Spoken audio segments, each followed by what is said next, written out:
You are Locked On NFL Crossover, part of the Locked On Podcast Network. Your team every day.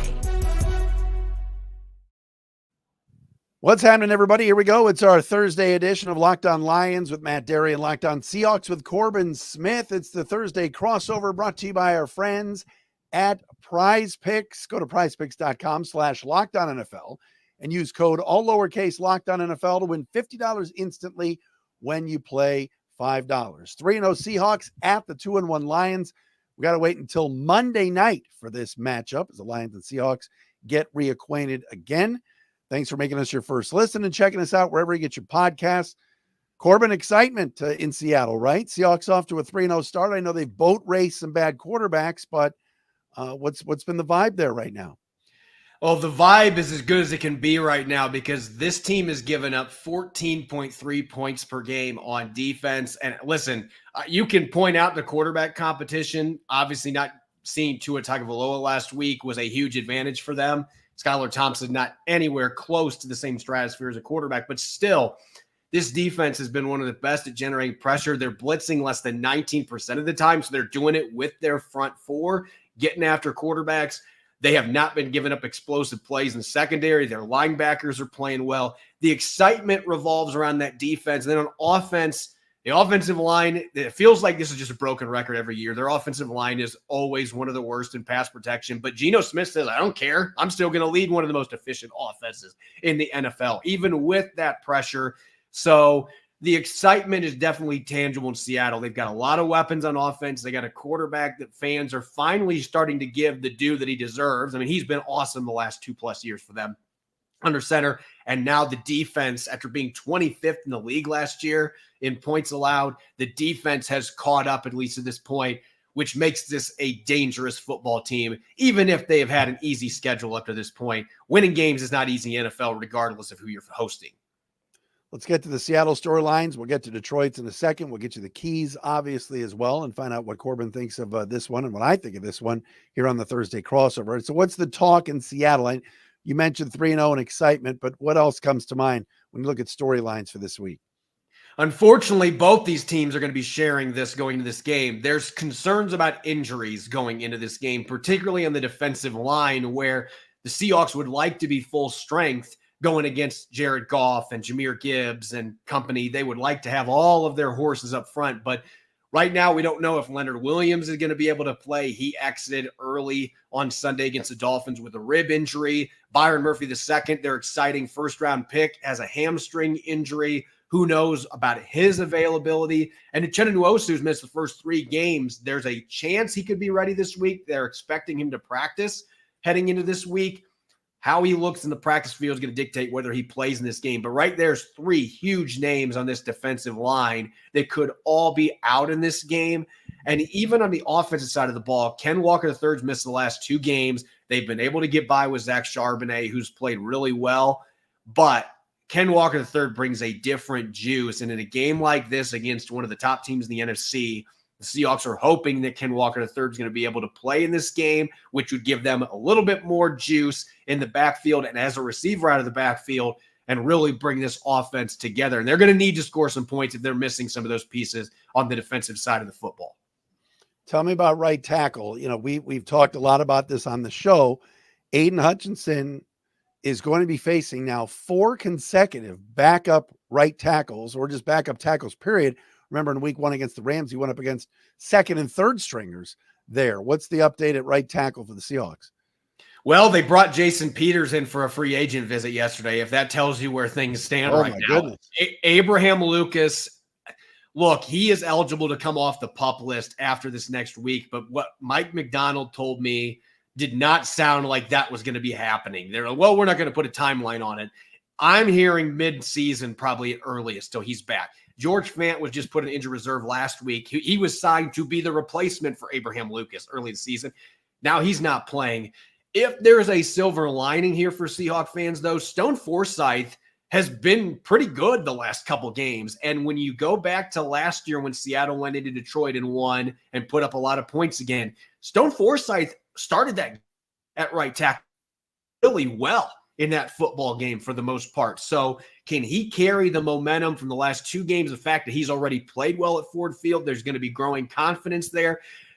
They're lucky they have a guy that has started more than 10 games in the NFL, that is their 3rd string right tackle, that is available for them and has some upside. The run game is his biggest detriment, but in pass protection, he's been solid. They got to hope he stays healthy, though, because after that, Mike Jarrell, 6th rounder coming from Division II, they've had him as a healthy scratch, has not even suited up yet because they don't think he's ready. And then McLennan Curtis has never played an offensive regular season snap either. So there are depth concerns there. They have to hope Forsythe not only holds up, but he stays healthy. You mentioned before about Geno Smith playing so well. Look, Lion fans, the last 2 years, and this is bizarre scheduling, it's now 3 consecutive years. You and I have done these crossover where Seattle has come to Detroit. It's kind of crazy. And Geno just has carved them up. That was under Shane Waldron. Mike McDonald, who a lot of Lion fans and certainly Michigan fans know from his days with the Wolverines. How's the staff? And it seems to be, everything seems to be clicking right now, right?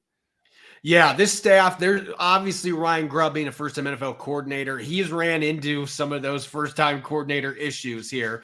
Last week, for example, they ran 3rd and 15 at their own 6-yard line. They went into empty with the offensive line that they have. And not surprisingly, Geno Smith was immediately under siege and trying to avoid a sack. Threw the ball to the running back, Zach Charbonnet, bounced off his hands. It's intercepted. It's been fluky picks like that. Otherwise, Geno Smith has been phenomenal. Among the league leaders in completion percentage. He's in the top 3 in passing yards. He has been fantastic at getting the ball out quickly with that offensive line, avoiding sacks. A lot of that has also been on Ryan Grubb, though. He has done a really good job of being able to help his quarterback out. And he's putting defenses, this is what Shane Waldron could never do. He is putting defenses in the looks that he wants, and that's why they've been able to get a couple of huge touchdowns to DK Metcalf against busted coverages the last 2 weeks. You're seeing that Mad Hatter a little bit with Ryan Grubb, that he is in the press box and he is dialing things up. And so got a lot to learn, but he has had a really good start to his time as the play caller in Seattle. And the defensive staff, Mike McDonald, I mean, he's come in and immediately turned this into a top 5 defense overnight, because of his scheming and just his overall coaching ability, mixing and matching personnel groupings. So this is going to be their first real litmus test. But up to this point, the coaches have done a really good job of meeting expectations, exceeding them to this point, and getting their guys ready to play. And that's why they're 3-0. Thursday crossover brought to you by Prize Picks. Matt Dery, Locked On Lions. Corbin Smith, Locked On Seahawks. Coming up next, let's talk about the Lions a little bit and the biggest storylines coming out of Detroit. Corbin mentioned injuries in Seattle. That's also one of the storylines in Detroit. We'll do that coming up next. Locked On Lions, Locked On Seahawks for this Thursday crossover, brought to you by Game Time as well. Game Time app's the best. You looking for tickets for the game? You want to check out the Lions and Seahawks? Maybe you're coming from Seattle, or maybe you're a Lions fan that's like, hey, I got to be there Monday night for this madness that is going to be Monday Night Football and some kind of crowd. We'll get your tickets on the Game Time app. Game Time has a new feature called Game Time Picks that makes getting tickets for your favorite live events even easier. Game Time Picks filters out the fluff to show you only incredible deals on great seats, so you don't have to waste time searching through thousands of tickets. Tiger fans as well. You want to check out the Tigers the rest of this weekend, do so at the Game Time app. They are the best. Best thing I love about the Game Time app is the seat views. You get that panoramic seat view from your seat in the app. Before you buy, you know exactly where you are. Take the guesswork out of buying tickets with Game Time. Download the Game Time app, create an account, use the code LOCKEDONNFL for $20 off your first purchase. Terms apply. Again, create an account, redeem the code LOCKEDON NFL for $20 off. Download Game Time today. What time is it? Game Time. Locked On Lions, Locked On Seahawks. Big one on Monday night. Matt and Corbin are with you. It's the Thursday crossover presented by Prize Picks. Corbin, you mentioned the Seahawk injuries. Lions are coming in here very banged up Monday night. Marcus Davenport, the edge rusher for them, opposite of Aiden Hutchinson, likely done for the year with an elbow injury. Derek Barnes just somewhat went on IR. He's been an outside linebacker / edge. It's been an important piece of this defense, so he's going to be out for a while. What's going to be interesting is Frank Ragnow, one of the best centers in the game, has a torn pec muscle and he wants to play. You're making a face, Corbin, for those watching on YouTube, right? Like, what a monster. Wants to play through a torn pec. Without him, the Lions offense just is not the same. They missed him for a couple games last year. He's so valuable. So that's, kind of similar to you guys. That's going to be kind of a storyline for Monday night.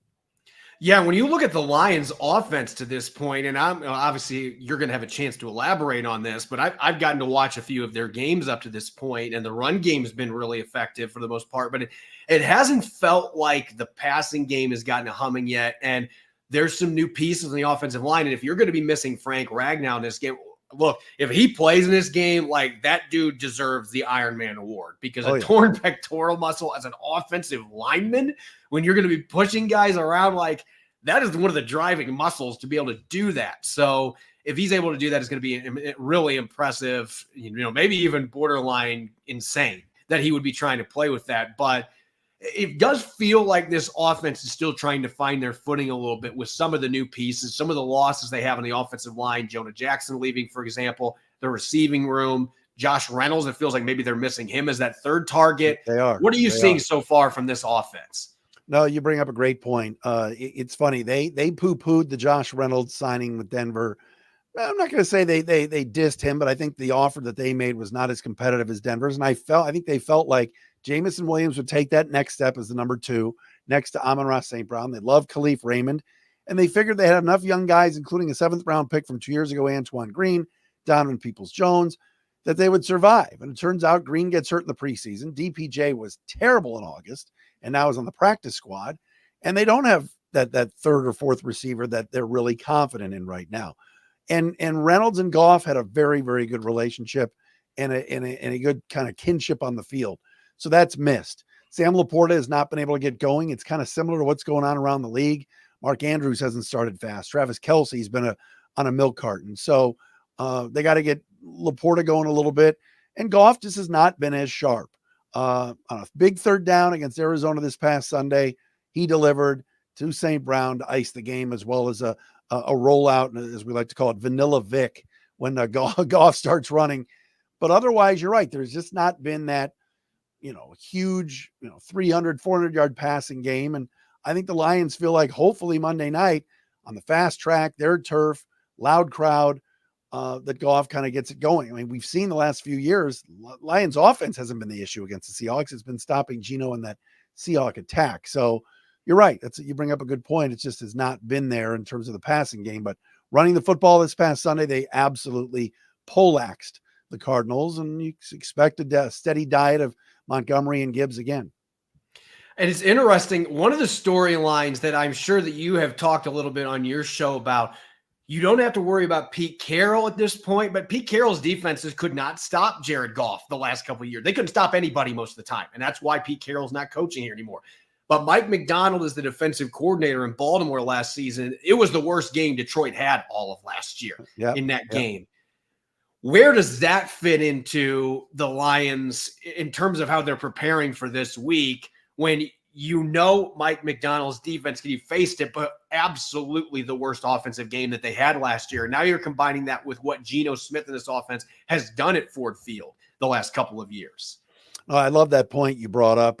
It was a bad game and certainly was very schemed. Look, that Ravens defense was good against everybody last year, but especially against Detroit. You're right about that. I don't know if the Lions are going to think about that, but I think it's something in the back of their minds. They're going, all right, McDonald has schemed us before, and it worked. I love what you said earlier, and I watched a little bit of your game a couple weeks ago against Denver. I love the showing of the blitz backing off. I think that the looks that McDonald does, and this is similar to when he was at Michigan, it confuses people. Goff is usually very good. And again, Ragnow too, if he's in the game, at pointing out where they're going in communication. This offensive line is as good as there is in the league. Kevin Zeitler comes over from Baltimore to replace Jonah Jackson. Has been very solid at right guard. But this will be a test, certainly, because of, like you said, what kind of scheme and look McDonald comes up with. There was a lot, Todd Bowles blitzed him a little bit a couple weeks ago. Goff and the Lions offense with the short stuff is usually good against the blitz, and a blitz buster has been Jahmyr Gibbs the last couple of years. So the cat and mouse between these two staffs, Ben Johnson and Mike McDonald, is going to be fun to watch. And most importantly, the defensive side of the ball. As you've mentioned, I mean, I don't know what it is. Geno Smith just seems like Ford Field is his second home. Like, he loves playing there. Yes. And even early in his career, when he was not the player he is now, he's just had success at Ford Field. And obviously, those Lions teams were not near as good as the ones that have been making the postseason like last year and nearly made the postseason the year before. Much more competitive teams. But defensively, Aiden Hutchinson has been a monster here early in the season, but there's been some issues in the secondary trying to get guys up to speed. Terrion Arnold, the first-round pick, for example. Going into this game, where do you think the vibes are at for the Lions defensively, particularly knowing what Geno Smith has done? And, oh, by the way, Jack Smith-Njigba is much better this year than he was last year to add to that group. What are the vibes going against this Seahawks offense that had been so dynamic in Ford Field the last couple of years? I'll say this, Corbin, I was very surprised. I've been very surprised. Third down defense, the first 3 weeks. You're talking Stafford, you're talking Baker Mayfield, 2 playoff quarterbacks. This past week, Kyler Murray, who's very, very elusive and certainly dynamic. But the Lions' third down defense with the brand new secondary, with Carlton Davis and Amik Robertson, and you mentioned Terrion Arnold, has been really good. And I know the Seahawks third down, JSN is the guy that scares me on third down. Lockett doesn't drop a pass. DK's really, really good. Charbonnet out of the backfield. This is going to be a fun back and forth to see how that goes. The Lions defense is so much better than it was a year ago and 2 years ago when Geno put up a 48 burger on him at Ford Field. So it's an improved secondary. If Brian Branch, who's clearing concussion protocol, can play, that's going to be a big loss. If he can't, he's been moved to safety and has been really, really good the last 2 weeks. Kirby Joseph has had a nice start, and the linebacking core is deep. You mentioned Hutchinson, though. 6.5 sacks, the spin moves. He's going to go he's going to go on that right side of the Seahawks line and try to wreak havoc. He's a guy to watch. If he stays in his lanes and is able to bring Geno down, it could be a long day for the Seahawks. But I get a sense, too, that you're right. The way Geno is throwing the football right now, and the Lions defense has been really, really improved. Like I said, I mean, they've given up below 20 points and 20 or below now in the first 3 games. That's the first time that's happened since 93. So something will give Monday night. If the crowd should play a factor, it's going to be real loud and not as raucous as it will be raucous. But since they made the playoffs and did what they did last year, these crowds have amped it up even more. So it's going to be pretty wild. Looking forward to it. I cannot wait for Monday night. No, you are right about that. All right, coming up next, let's get some keys. How are the Seahawks going to do it? How can they win again in Detroit? And can the Lions finally kind of break the Seahawks hex? What's going to take for them to get that done? We'll do that coming up next here on the Thursday crossover. All right, folks, Locked On Lions, Locked On Seahawks, brought to you by our friends at FanDuel. You can start the season with a big return on FanDuel, America's #1 sports book. So when you get a hunch in the middle of the game, you can check out the latest stats, view live play-by-play, and so much more on the same page where you place your bets. And, of course, in-game parlays and betting on players and whatever you want, you can do at FanDuel. You get started with $200 in bonus bets, guaranteed when you place your first $5 bet. All of that can be done at FanDuel.com. You've heard Corbin talk about it on Locked On Seahawks. You've heard me talk about it here on Locked On Lions. It's the best site if you want to put money down on any of these games. It doesn't have to be NFL. It can be anything else. Again, FanDuel.com. They're the best. America's #1 sports book.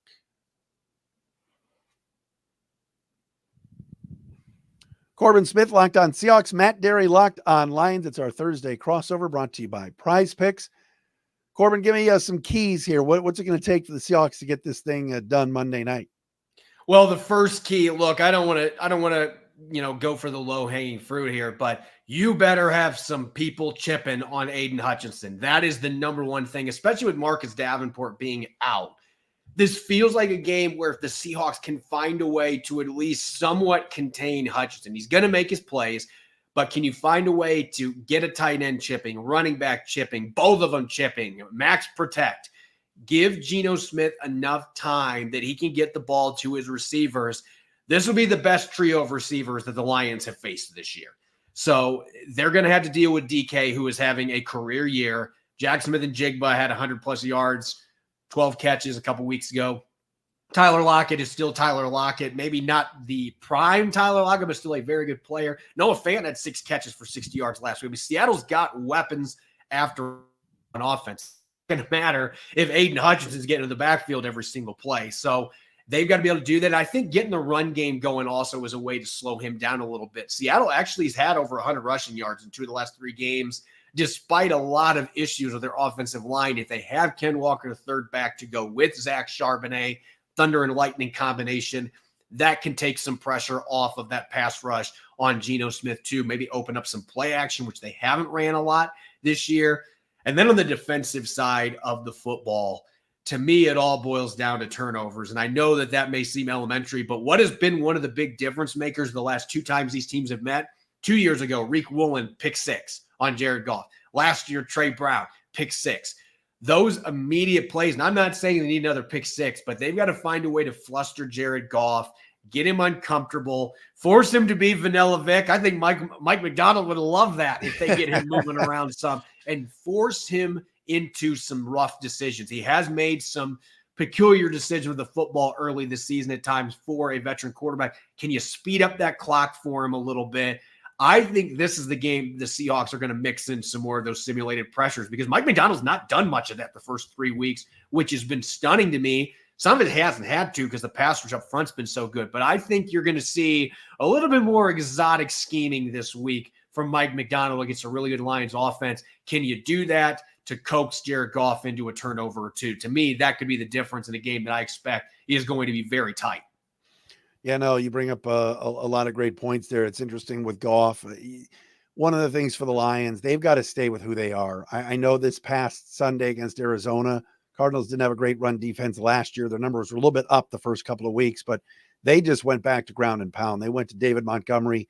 And what's really been interesting is taking place now, 2 of the first 3 games, Montgomery hits the hole, he hits the first defender. These Lion offensive linemen immediately run to him and start pushing him forward. There was one play this past Sunday in Arizona. They lifted him in the air for 4 yards. Well, until the whistles blow, you're good to go. So the Lions need to keep doing that, because that also will keep Geno Smith off the field, because like you said, his second home is Ford Field for some strange reason. So keeping with where they're at, their identity of running the football and doing it successfully is going to be important for the Lions. You mentioned the turnovers before. I agree with that. The 2 pick 6s the last 2 years. Jared Goff has got to take better care of the football. He was better this past Sunday in Arizona. Flipping the field, man, loud crowd Monday night. They've been partying all day to get to this point at 8:15 Eastern time. Jack Fox has been unbelievable as the Lions punter the last few weeks, flipping the field and making, whether it's Kyler Murray, whether it was Baker Mayfield, Stafford in week 1, make them go 90 yards, 92 yards. I know with these new silly kickoff rules and everything else, we're starting everything at the 30, 35 or whatever. But how about a long field for Geno as opposed to last year, where a couple of times, like with the turnovers and even 2 years ago, he had some short fields. And the final thing is getting some pressure on him. I mean, my goodness, he picked the Lions apart. You mentioned the Seahawks weapons. DK's been there now a while. Same with Tyler Lockett. Get some pressure on him. He cannot get comfortable there early. And it's got to be somebody, Hutchinson, they'll chip and they'll double team, but a DJ Reader on the interior, Liam McNeil, if he's healthy, could spell some doom for Smith and force him to just get uncomfortable, because the last 2 years, he has just been way too comfortable in there. Yeah, let's get to the predictions, shall we? And you, I'm assuming, do the same way I do. I don't give score predictions on Thursday, but I look at the spread, thanks to our friends over at FanDuel, and the Lions being at home, they get some home cooking from the odds makers. The Seahawks have the better record coming in, but again, there's a lot of people, and I get it to an extent. Who have you beaten to this point? Yeah. This is that litmus test for the Seahawks, but the Lions are still favored at home on Monday Night Football. Do you expect to see them cover in this game or not? You said the number, as you and I are talking right now, is what? I believe it's 4.5. It's going to be close. I think the Lion fans, Corbin, are ready for, I'm not saying a blowout, but they're ready to see the Lions of old. I mean, even last Sunday against Arizona, they should have won that game going away, and they didn't. They won by 7. They were the better team. The Rams win, needed overtime. The Tampa game came down to the end. I think they're hoping that, hey, look, Seattle's 3-0 and playing well and well coached and well drilled.